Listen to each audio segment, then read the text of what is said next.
and I hope everyone's having a lovely Sunday. Hopefully you're having fun or relaxing or whatever it is that you need to be doing and catching up on today.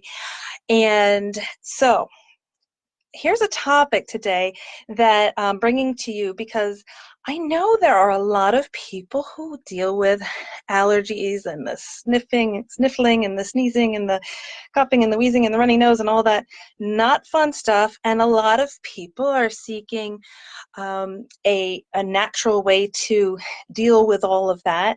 And so hopefully what I can bring you today, some information that you might not have been aware of. I'm going to go out on a limb and say 99% of people aren't aware of what I'm going to first talk about today. And then closer to the end of the video, I'll talk a little bit more about, okay, with this information I just gave you, what can you do with it? How can you address these symptoms so that you can start to bring about some relief for you or a family member that you care about? So, okay, we have to go into some science. I'm going to try to keep it as light as possible, but this is scientific. It's just that a lot of people haven't heard about this science yet. So there is a biological conflict or conflicts related to allergy symptoms. So if I say the words scent conflict, or stink conflict, okay, imagine this applies to animals as well as to human beings. So when you have walked into a room sometimes and you smelled something and you're like, oh, that doesn't smell right, whether it's like rotten garbage or fish that's gone bad or a fume or a smell that you're like, ooh, that's registered as a biological conflict in many cases, unless it's something you're kind of immune to in the sense of, oh, well, I know when I walk into this place it always smells like smoke because that person smokes and I'm kind of used to it. So that might not register as a conflict then, or it might be a conflict for a person every single time that they smell that, okay? So there's also an emotional piece that can link into that as well too. And it doesn't just have to literally be, I smell this thing and you're registering that you're smelling it. It could be, I smell trouble, like in the transposed sense, because there's a sense of danger or problem or fear related. Let me give you an example. Let's talk about how a young person could develop a peanut allergy. There are lots of ways, but let's talk about one.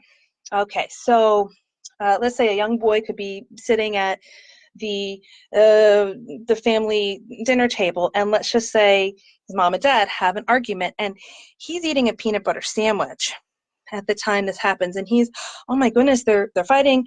He's taken aback.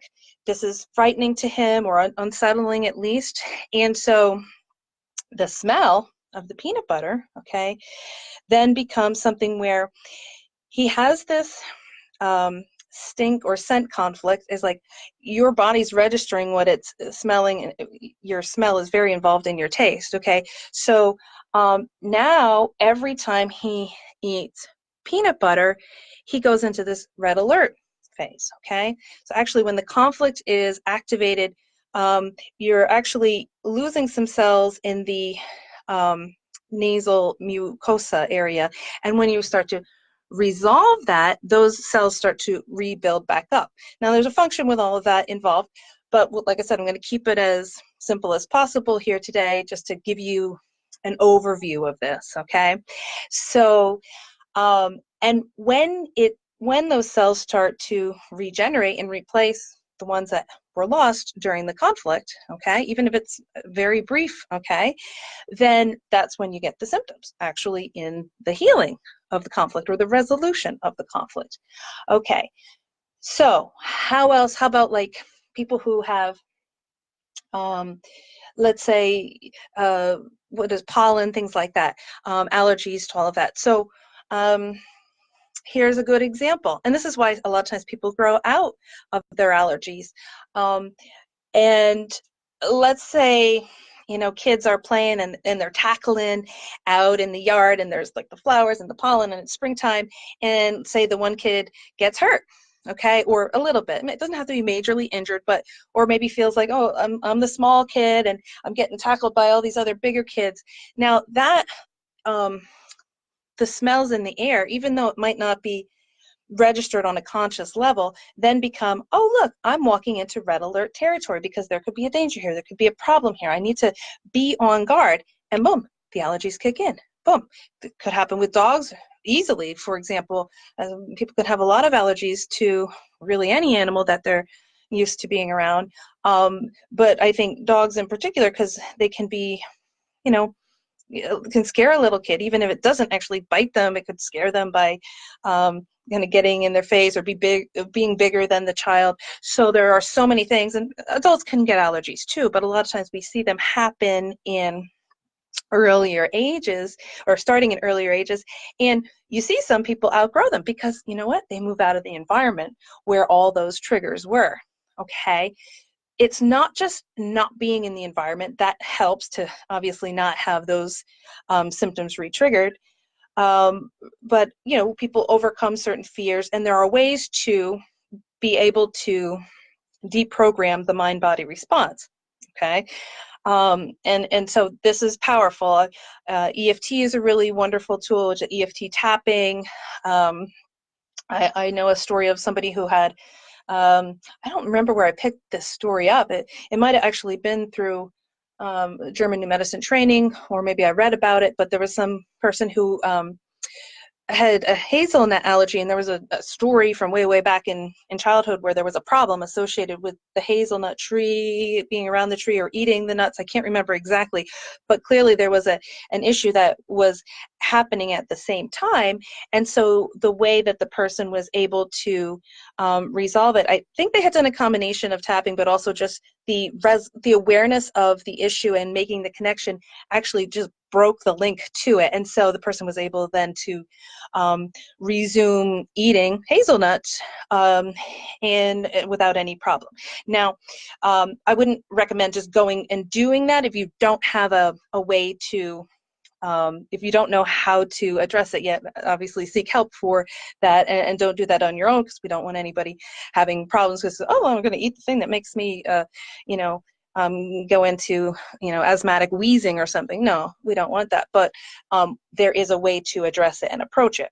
Now, what else can be done to help the symptoms? Now, even if you're not out of the loop yet, even if you're not sure, how do I resolve this cycle, and you got allergies, like getting rid of them obviously is would be appreciated by a lot of people, obviously. But let's just say you still have them. Okay, let's say you haven't done any of this other work and attended to any of this that I talked about today. That's fine.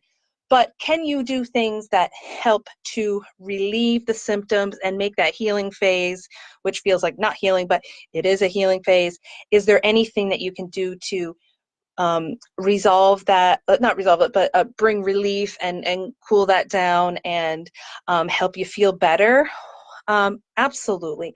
So what I'm going to invite you to do is, I'm actually going to, anybody who private messages me, I'm going to send you a list of the top 9 essential oils that could be helpful for bringing relief and support to the symptoms that a person has when they have allergies. That would include skin allergies as well too, because it's along the same lines, but obviously we're not talking about the nasal mucosa per se, and runny noses, although sometimes people will have skin and runny nose issues at the same time. So if you tell me what you're dealing with, I can really target that list for your particular concerns and be happy to send that to you. Like I said, just reach out and message me, and I'll send you the list of the 9 oils that would be supportive for bringing about relief to symptoms that you might be experiencing with your allergies. So I'm so glad that you joined me here today. And if you have any other questions on some of the science and you want to go deeper with it, if you want me to link you to that as well, I'd be happy to show you a little bit more about this. It's really, really fascinating. I didn't actually tell you what the science was. It's actually German New Medicine, which was actually figured out in the late 70s, early 80s, and really starting to make its way out and known in today's world. And it's give it a couple years and it'll be in the medical schools as well too. So hope you got value from today. If you did, leave a like, leave a heart, leave a comment. Definitely love to see your feedback, and see you on another live in the near future. Okay, feel better. Love your life.